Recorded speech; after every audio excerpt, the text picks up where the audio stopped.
Viewers, welcome to E Test Academy and E Test YouTube channel. Viewers, आज की इस video में आपके साथ 19 जनवरी 2023 का आईबीएस अखर का कंप्लीट पेपर डिस्कस किया जाएगा। आईबीएस अखर का ये पेपर ग्रेजुएशन कैटेगरी का पेपर है। जिन कैंडिडेट्स ने ग्रेजुएशन लेवल पे अप्लाई किया था उन कैंडिडेट्स के लिए ये पेपर मुनक्किद किया गया था। इस पेपर का पार्ट 1 हम डिस्कस करेंगे। जैसा कि आप जानते हैं, ई टेस्ट एकेडमी के इस ई टेस्ट यूट्यूब चैनल पर तमाम पेपर्स को डिटेल के साथ डिस्कस किया जाता है। वीडियो को स्टार्ट करने से पहले नोट कर लें, अगर आपको आईबीएस अखर के किसी भी ग्रेड के लिए, ग्रेड 5 to 15 के लिए graduation level, inter level, matric level, किसी भी असामी के किसी भी पोस्ट के करंट एंड पास्ट पेपर्स चाहिए हो तो आईबीएस अखर के तमाम current and past papers notes की सूरत में अवेलेबल है। आप ई टेस्ट एकेडमी के ऑफिशियल व्हाट्सएप कॉन्टैक्ट नंबर पर राब्ता करके बजरिया डाक मंगवा सकते हैं। Question number 1, Pakistan is a member of all of the following international organisations except. Pakistan 4 दी गई ऑर्गेनाइजेशन में तमाम का मेंबर्स है सिवाय एक ऑर्गेनाइजेशन के। 4 ऑप्शंस हैं, इनमें से 3 ऑर्गेनाइजेशन का पाकिस्तान मेंबर है, जबकि इनमें से एक ऑर्गेनाइजेशन का मेंबर पाकिस्तान नहीं है। इसमें G20 ऑप्शन बी सही जवाब है।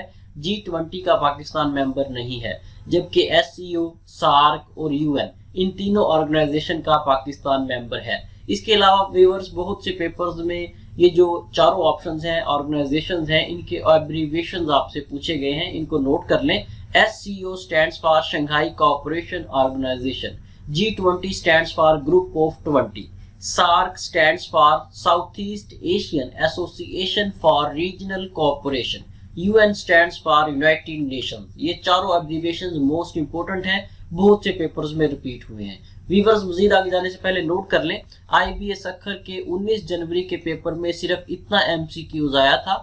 ये जो शॉर्ट डिटेल आपको प्रोवाइड की जा रही है, ये आपकी मालूमात में इजाफा के लिए है और तमाम सवालात के साथ इसी तरह हम आपको शॉर्ट डिटेल प्रोवाइड करेंगे। ये शॉर्ट डिटेल ऐसे पॉइंट्स हैं जो मुख्तलिफ पेपर्स में बार बार रिपीट हो रहे हैं। शॉर्ट डिटेल प्रोवाइड करने की वजह से ही ई टेस्ट एकेडमी के ई टेस्ट यूट्यूब चैनल पर वीडियोस काफी लंबी हो जाती हैं, क्योंकि हर पॉइंट को हम डिटेल के साथ आपके साथ डिस्कस करते हैं। अगर आप कुछ लर्न करना चाहते हैं, कुछ सीखना चाहते हैं ई टेस्ट एकेडमी के इस प्लेटफॉर्म से, तो बिल्कुल फ्री होकर ई टेस्ट एकेडमी की वीडियोस को देखा करें, क्योंकि ई टेस्ट एकेडमी के इस प्लेटफॉर्म पर एक एक पॉइंट को हम डिटेल से डिस्कस करने की कोशिश करते हैं। हमारा मकसद आपका कंसेप्ट क्लियर करना है। बहुत से कैंडिडेट्स ऐसे हैं जो सिर्फ ई टेस्ट एकेडमी की वीडियोस को देखकर ही मुख्तलिफ पेपर्स को पास कर सके हैं, क्योंकि हम जिस तरह से एक्सप्लेन करते हैं, कैंडिडेट्स को वीडियो देखते हुए ही बहुत से क्वेश्चंस तैयार हो जाते हैं, उनके कंसेप्ट क्लियर हो जाते हैं और एट द एंड वो पेपर्स में पास हो जाते हैं। इसलिए इजी होकर ई टेस्ट एकेडमी की वीडियोस को देखा करें। कभी भी आने वाले वक्त में, चाहे आप 10 साल के बाद भी इस वीडियो को देखेंगे, तो देखने के बाद आपको बिल्कुल भी ऐसा नहीं लगेगा कि आपका टाइम वेस्ट हुआ है। Question number 2, Pakistan television started the transmission. Pakistan television ने 1964 में ट्रांसमिशन का आगाज किया। व्यूअर्स, ये जो क्वेश्चन है ये थोड़ा सा कंफ्यूज करता है कैंडिडेट्स को। बहुत से पेपर्स में पाकिस्तान टेलीविजन की जो ब्रॉडकास्टिंग ट्रांसमिशन है वो ब्लैक एंड व्हाइट का पूछा गया है और बहुत से पेपर्स में कलर ट्रांसमिशन का पूछा गया है। नोट कर लें, पाकिस्तान टेलीविजन की जो ब्लैक एंड व्हाइट ट्रांसमिशन थी वो 1964 में लाहौर से स्टार्ट की गई और उसके बाद 20 दिसंबर 1976 से पाकिस्तान टेलीविजन ने कलर ट्रांसमिशन का आगाज किया। बहुत से पेपर्स में ब्लैक एंड व्हाइट ट्रांसमिशन का पूछा गया है, बहुत से पेपर्स में कलर ट्रांसमिशन के आगाज का पूछा गया है। ये दोनों डेट्स याद रखिएगा, आने वाले पेपर्स में ये क्वेश्चन रिपीट हो सकता है। Question number 3, the length of Makran coastal highway that connects Karachi and Gwadar.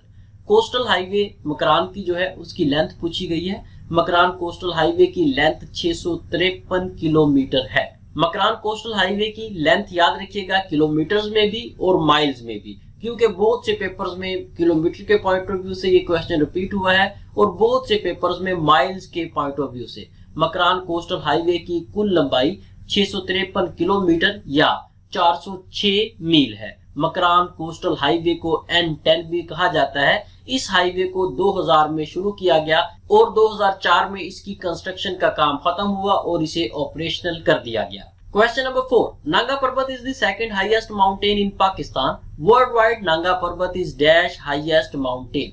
Nanga Parbat Pakistan की दूसरी बुलंद तरीन पहाड़ी है। ये बताएं, आलमी सतह पर नांगा पर्वत कितने नंबर पर बुलंद तरीन पहाड़ी है। वीवर्स, नांगा पर्वत दुनिया में 9वें नंबर पर बुलंद तरीन माउंटेन है, पहाड़ी है। नांगा पर्वत को दियामीर भी कहा जाता है। दियामीर का मतलब है किंग ऑफ माउंटेन्स, पहाड़ों का बादशाह। इसके अलावा नांगा पर्वत को किलर माउंटेन भी कहते हैं। किलर माउंटेन का मतलब है कातिल पहाड़।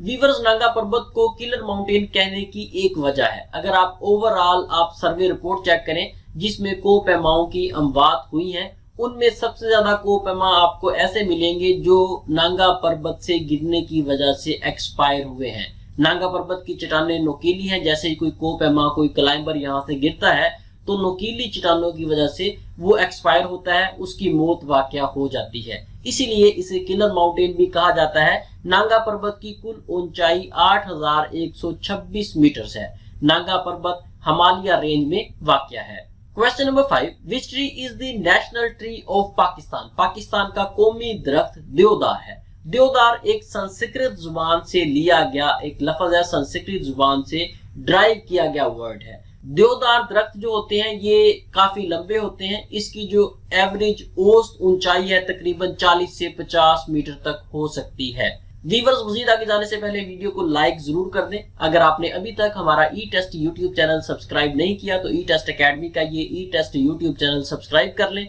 ताकि फ्यूचर में आपको लेटेस्ट सॉल्व पेपर्स की अपडेट्स बर वक्त मिलती रहें। इसके साथ साथ वीवर्स नोट कर लें, ई टेस्ट अकेडमी ने IBA सखर पेपर्स या तहरीरी इम्तिहान की तैयारी के लिए नोट्स तैयार किए थे।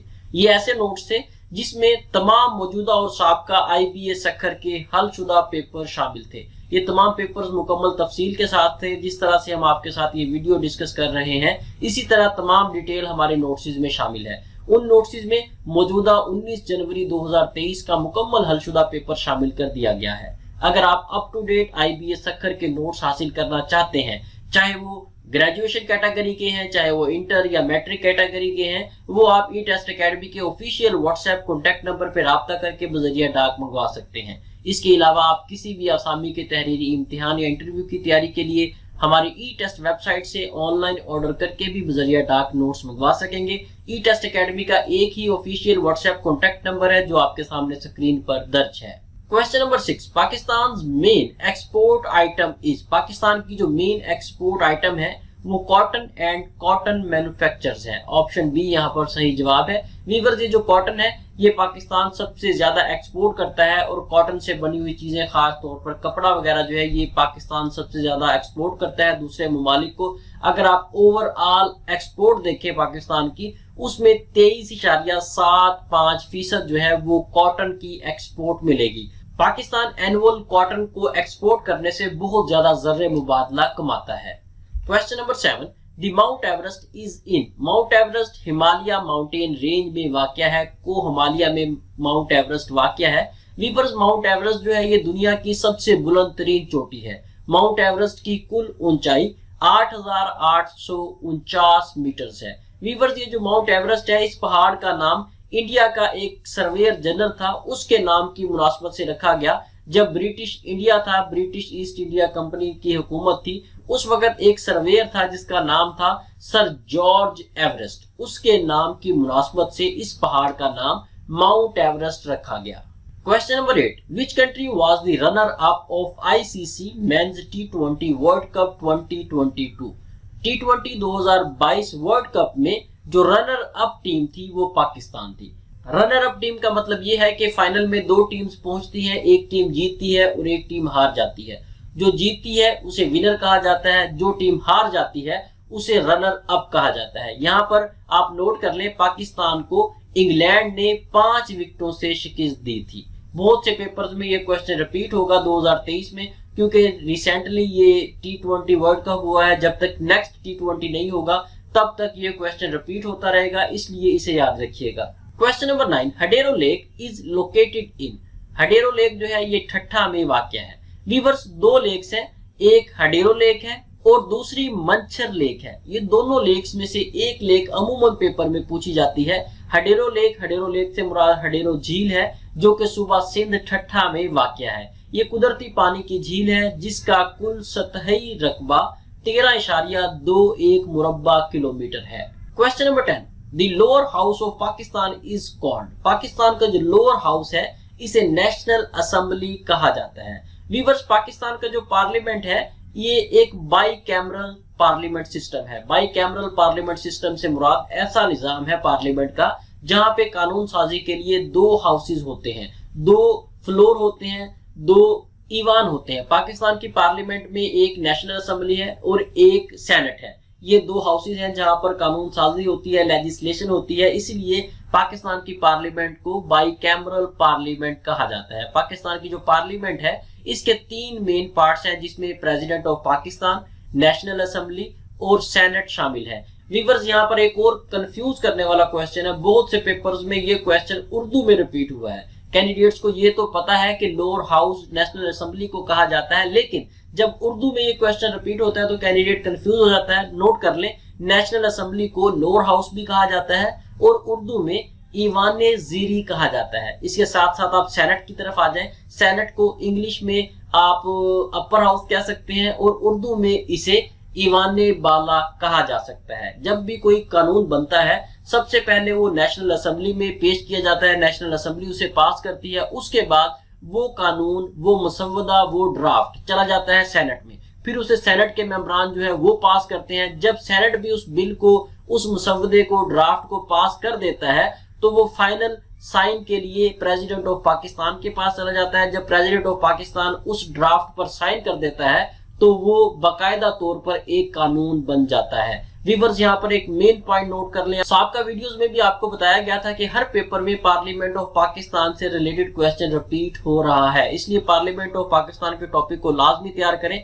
आपके सामने स्क्रीन पर यहाँ पर एक बॉक्स शो हो रहा है। इस बॉक्स के अंदर आई बटन है। इस आई बटन पर आप क्लिक करेंगे तो यहाँ से आपको पार्लियामेंट ऑफ पाकिस्तान के नाम से वीडियो मिलेगी। अगर आप इस एक वीडियो को देख लेंगे तो आने वाले कई पेपर्स में आप पार्लियामेंट ऑफ पाकिस्तान से रिलेटेड कोई भी क्वेश्चन आसानी से अटेम्प्ट कर सकेंगे। ये आई बटन सिर्फ उन कैंडिडेट्स को ही मिलेगा जो हमारी ये वीडियो ई टेस्ट यूट्यूब चैनल पर देख रहे हैं, और जो कैंडिडेट्स इस वीडियो को डाउनलोड करके देख रहे हैं या फेसबुक या व्हाट्सएप पे देख रहे हैं उन्हें ये आई बटन नहीं मिलेगा। जिन कैंडिडेट्स को ये आई बटन ना मिले फेसबुक पर देखने की वजह से, तो वो ऐसा करें कि यूट्यूब पर आ जाएं, वहां पर हमारे ई टेस्ट यूट्यूब चैनल को ओपन करें। वहां पर पार्लियामेंट ऑफ पाकिस्तान के नाम से वीडियो मौजूद है, वहां से भी आप इस टॉपिक को तैयार कर सकते हैं। व्यूअर्स, यहाँ पर नोट कर लें, अगर आप किसी भी पेपर की तैयारी कर रहे हैं, चाहे वो IBS अखर का पेपर है या गवर्नमेंट ऑफ सिंध का कोई भी पेपर है, उसके लिए आप हमारी ई टेस्ट वेबसाइट से करंट एंड पास्ट पेपर्स तैयार कर सकते हैं। हमारी ई टेस्ट वेबसाइट की ये खुसूसियत है, ये क्वालिटी है कि हमारी इस वेबसाइट पर सिर्फ और सिर्फ करंट एंड पास्ट पेपर्स मौजूद हैं।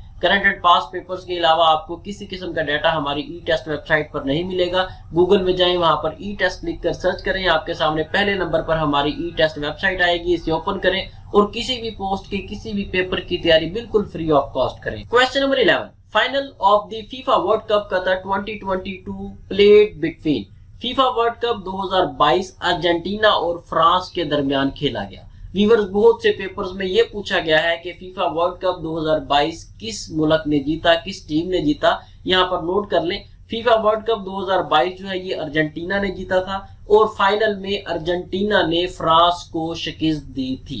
Question number 12, IMF stands for international monetary fund. IMF को 27 दिसंबर 1945 में कायम किया गया। IMF 190 मेंबर मुमालिक पर मुश्तमिल एक ऑर्गेनाइजेशन है।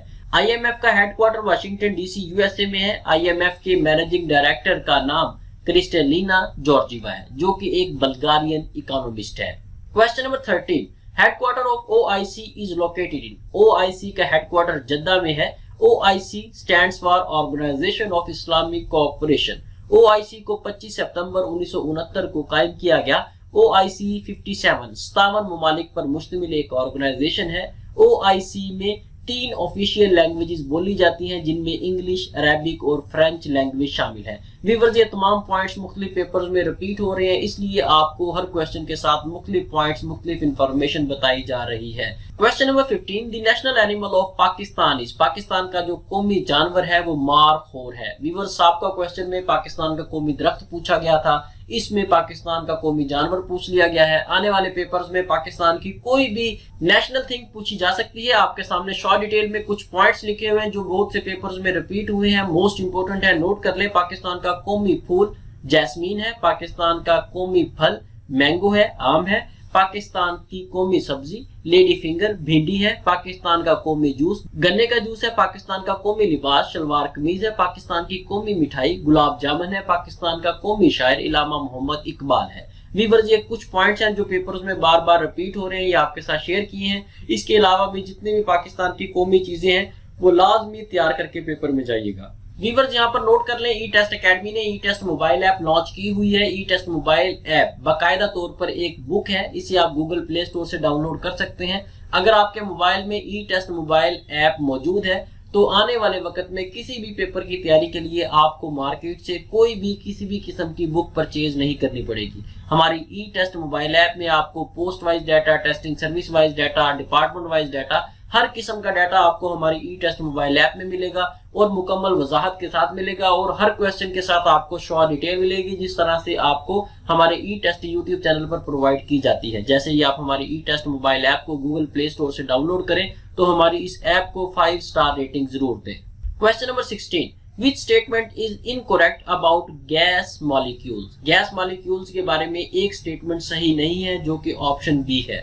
ऑप्शन बी में ये लिखा हुआ है कि मॉलिक्यूल जो हैं वो एक दूसरे के साथ कोलाइड नहीं करते, जबकि मॉलिक्यूल जो हैं वो एक दूसरे के साथ कोलाइड कर सकते हैं, करते हैं। यहाँ पर ऑप्शन बी ऐसी स्टेटमेंट है जो गैस मॉलिक्यूल्स के बारे में सही नहीं है, इसलिए ऑप्शन बी को हमने यहाँ पे टिक किया है। व्यूअर्स, इसके अलावा आप मॉलिक्यूल की डेफिनेशन याद कर लीजिएगा, कोई भी डेफिनेशन याद कर लें। कुछ पेपर्स में ये जो शॉर्ट डिटेल में एक सेंटेंस लिखा हुआ है ये खाली जगह में फिल इन द ब्लैंक्स में रिपीट हुआ है।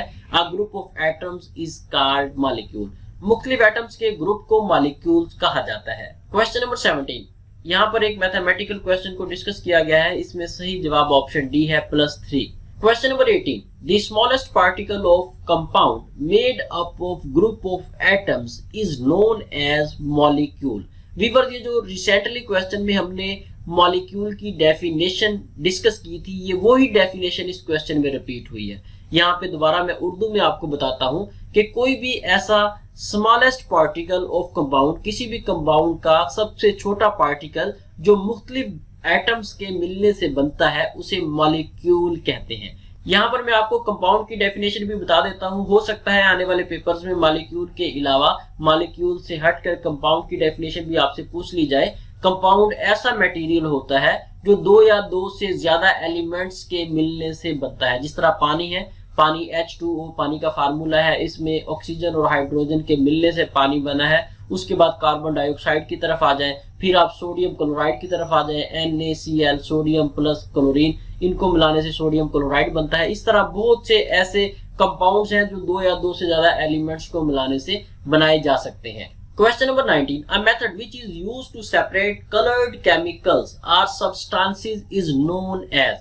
ऐसा तरीकाकार जिसमें कलर केमिकल्स या सब्सटेंसेस को अलग अलग किया जाए उसे पेपर क्रोमेटोग्राफी कहा जाता है। सबसे पहले तो व्यूअर्स आपको ये पता हो कि क्रोमेटोग्राफी क्या होता है। क्रोमेटोग्राफी एक ऐसा प्रोसेस है, एक ऐसा प्रोसीजर है जिसके तहत किसी भी मिक्सचर में से कंपोनेंट्स को अलग अलग किया जाता है। इसको समझाने के लिए मैं आपको एक सिंपल सी एक एग्जांपल दे देता हूं। फॉर एग्जांपल, एक लीफ है, कोई पत्ता है, आप उसका रस निकाल लेते हैं किसी गिलास में, किसी बीकर में। वो जो रस है उसमें बहुत से कंपोनेंट्स हैं। जब आप उन तमाम कंपोनेंट्स को अलग अलग करने की कोशिश करेंगे या अलग अलग करेंगे, इसे क्रोमेटोग्राफी कहा जाएगा। यानी कि किसी भी मिक्सचर में से मुख्तलिफ कंपोनेंट्स को अलग अलग करना क्रोमेटोग्राफी कहलाएगा। और ये जो पेपर क्रोमेटोग्राफी है ये बेसिकली पार्टीशन क्रोमेटोग्राफी की एक किस्म है। Question number 20, if the ratio of solute to solvent is low the solution is said to be dilute. Option A यहाँ पर सही जवाब होगा। व्यूअर्स, यहाँ पर नोट कर लें, अगर आप किसी भी मुलाजमत से मुतल्लिका तहरीरी इम्तिहान या इंटरव्यू में कामयाब होना चाहते हैं तो उसके लिए जरूरी है कि आप खुद को रोजाना की बुनियाद पर अप टू डेट रखें। ई टेस्ट अकेडमी के सोशल प्लेटफॉर्म्स हैं जिनमें ई टेस्ट फेसबुक पेज, ई टेस्ट इंस्टाग्राम, ई टेस्ट ट्विटर वगैरह शामिल हैं। इन तमाम को लाइक और फॉलो कर लें क्योंकि रोजाना की बुनियाद पर इन तमाम प्लेटफॉर्म्स पर हम बहुत सा डाटा शेयर करते हैं। अगर आप इनको लाइक और फॉलो कर लेंगे तो रोजाना की बुनियाद पर आप खुद को बिल्कुल free of cost up to date रख सकेंगे। Question number 21, if you travel on the moon your weight will change because the pull of gravity is weaker than on earth. यहाँ पर ऑप्शन बी सही जवाब है। व्यूअर्स, इसके अलावा बहुत से पेपर्स में ये पूछा गया है कि ये बताएं चांद पर जाने के बाद एक इंसान का वजन कितने गुना कम हो जाता है। व्यूअर्स यहाँ पर नोट कर लें, अगर आपका जमीन पर वजन 180 किलोग्राम है, अगर आप चांद पर जाएंगे तो आपका वजन 6 गुना कम होकर 30 किलोग्राम रह जाएगा। इसे सादा जुबान में आप यूं कह सकते हैं कि कोई भी शय है, चाहे वो कोई इंसान है, इसका वजन चांद पर 6 गुना कम हो जाता है। यहाँ पर एक पॉइंट नोट कीजिएगा, यहाँ पर वजन की बात हो रही है, मैस की बात नहीं हो रही। मैस वही रहेगा जो जमीन पर है, वही चांद पर होगा, लेकिन वेट जो है वो जमीन की निस्बत चांद पर 6 गुना कम हो जाएगा। Question number 22, a type of simple machine which is used to move heavy objects up और down over a vertical height is known as inclined plane। Viewers, inclined plane की जो मिसाल है, इसे आप सादा तरीके से यूं कह लें कि अगर आपने कभी कोई हॉस्पिटल विजिट किया है या कभी कोई बैंक विजिट किया है, आप देखेंगे एक स्लोप बनी होती है। उस स्लोप पर से जो पेशेंट होता है उसे स्ट्रेचर की मदद से ऊपर लेके जाया जाता है या नीचे लेकर आते हैं। या किसी बैंक में आप जाएं तो एक साइड पर स्टेयर्स बनी होती है और दूसरे साइड पर बुजुर्गों के जाने के लिए, व्हील चेयर्स को लेकर जाने के लिए एक स्लोप बनी होती है। या फिर आप इसे यूं कह लें कि आपने अगर कभी कहीं पर कंस्ट्रक्शन का काम देखा है तो आप देखेंगे कि मजदूर हाथ वाली रेडी की मदद से काम कर रहे हैं। हाथ वाली रेडी में वो कोई सामान डालते हैं, मट्टी वगैरह या ईंटें वगैरह, और उसे किसी ऊंची जगह पर धकेल कर लेकर जाते हैं। ये तमाम जो है ये इंक्लाइंड प्लेन की एग्जांपल्स हैं। Question number 23, which of the following food has high protein content. यहाँ पर पीनट्स जो हैं इनमें ज्यादा मिकदार में प्रोटीन मौजूद है। वैसे तो एग्स में भी प्रोटीन होता है, लेकिन पीनट्स में काफी ज्यादा मिकदार में पाया जाता है। यहाँ पर ऑप्शन ए सही जवाब है। Question number 24, mental retardation in children is mainly caused by the deficiency of. अगर बच्चों में आयोडीन की कमी हो तो वो मेंटली तौर पर रिटार्डेशन का शिकार हो सकते हैं। उनमें जहनी तौर पर जो सलाहियत है वो आम बच्चों की निस्बत कम हो सकती है। आयोडीन का जो है वो जिंदगी में एक मेन रोल है, इसलिए अपनी खुराक में आयोडीन का आंसर जरूर शामिल रखें। इसके अलावा बहुत से पेपर्स में आयोडीन का एटॉमिक नंबर पूछा गया है। आयोडीन का एटॉमिक नंबर 53 है। अब यहाँ पर क्वेश्चन ये है कि आयोडीन किस तरह से हड्डियों और नर्व्स को ग्रोथ में मदद फराहम करता है। व्यूअर्स, होता कुछ इस तरह से है कि आयोडीन थायराइड ग्लैंड्स को थायरोक्सिन हार्मोन्स पैदा करने में मदद फराहम करता है। आपके गले में थायराइड ग्लैंड्स मौजूद हैं। आयोडीन इन थायराइड ग्लैंड्स को थायरोक्सिन हार्मोन्स पैदा करने में मदद फराहम करता है, और थायरोक्सिन हार्मोन्स जो हैं वो हड्डियों की बढ़ोतरी में और नर्व्स की बढ़ोतरी में अहम किरदार अदा करते हैं। Question number 25, what Muhammad Ali Jinnah not write in his famous 14 points for the Muslims of India। कायदा मोहम्मद अली जिन्ना ने 14 पॉइंट्स पेश किए थे। उन 14 पॉइंट्स में से वो कौन सा एक पॉइंट ऐसा है जो शामिल नहीं था। यहाँ पर 4 ऑप्शंस हैं, इन 4 में से कोई एक पॉइंट ऐसा होगा जो कायदा मोहम्मद अली जिन्ना के 14 पॉइंट्स में शामिल नहीं था। यहाँ पर ऑप्शन ए सही जवाब है। जॉइंट इलेक्टोरेट ऐसा ऑप्शन है जो कि कायदा मोहम्मद अली जिन्ना के 14 नुकात में शामिल नहीं था। व्यूअर्स, यहाँ पर थोड़ी सी हिस्ट्री बैकग्राउंड नोट कर लें। अगस्त 1928 में एक रिपोर्ट पेश की गई जिसका नाम नेहरू रिपोर्ट रखा गया। नेहरू रिपोर्ट में मुसलमानों के हकूक पर डाका डाला गया। बहुत से पॉइंट्स, बहुत सी शिकें ऐसी रखी गई जिनकी मदद से मुसलमानों के हकूक को या मुसलमानों को दबाया जा सकता था। तो इस नेहरू रिपोर्ट के जवाब के तौर पर मार्च 1929 में कायद-ए-आज़म मोहम्मद अली जिन्ना ने 14 नुकात पेश किए। व्यूअर्स, आने वाले पेपर्स के लिए एक तो आपने ये दोनों डेट्स याद रखनी है कि नेहरू रिपोर्ट कब पेश की गई और कायद-ए-आज़म मोहम्मद अली जिन्ना के 14 नुकात कब पेश किए गए। और इसके साथ साथ अगर आपके पास टाइम हो तो 14 नुकात को एक दफा पढ़ जरूर लें, क्योंकि बहुत से पेपर्स में कोई ना कोई एक आधा पॉइंट जरूर रिपीट हुआ है। इसके साथ ही व्यूअर्स हमें इजाजत दें। इंशाल्लाह नेक्स्ट वीडियो में IBA सखर 19 जनवरी 2023 पेपर के पार्ट 2 के साथ दोबारा हाजिर होंगे। अगर आपने अभी तक हमारा ई-टेस्ट यूट्यूब चैनल सब्सक्राइब नहीं किया तो हमारे इस चैनल को सब्सक्राइब कर लें, ताकि फ्यूचर के रिमेनिंग पार्ट्स के साथ साथ तमाम करंट एंड पास्ट पेपर्स की अपडेट आपको बर वक्त मिलती रहे। अल्लाह हाफिज।